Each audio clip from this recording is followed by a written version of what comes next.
La communauté internationale, réunie mardi à Paris, se mobilise à nouveau en faveur de l'Ukraine, avec cette fois le double objectif d'orchestrer une aide immédiate à la population ukrainienne, cible quotidienne des attaques russes, et de préparer la reconstruction. Après les conférences de Lugano, Varsovie et Berlin ces derniers mois, cette rencontre vise à neutraliser la stratégie mise en œuvre depuis octobre par la Russie qui consiste à s'attaquer aux infrastructures civiles pour faire souffrir la population ukrainienne et affaiblir la résistance. La conférence se déroule le matin au ministère des Affaires étrangères.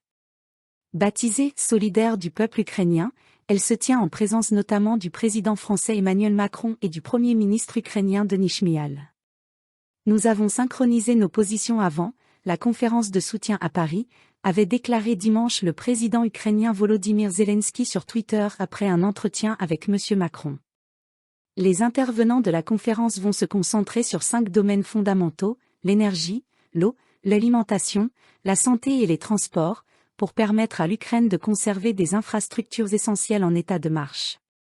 L'effort doit porter sur une remise en état des infrastructures après chaque bombardement russe pour que la population puisse passer l'hiver, et garder aussi le moral. Outre le secrétaire général des Nations Unies Antonio Guterres, le président ukrainien Volodymyr Zelensky interviendra en visioconférence. Des chefs d'État, des chefs de gouvernement, des ministres de 47 pays seront représentés, a indiqué l'Élysée. La Chine sera la grande absente de la conférence, a indiqué une source diplomatique. En revanche, des ambassadeurs des pays du Golfe et de l'Inde seront présents, en symbole d'une solidarité qui s'exprime au-delà des frontières européennes ou nord-américaines.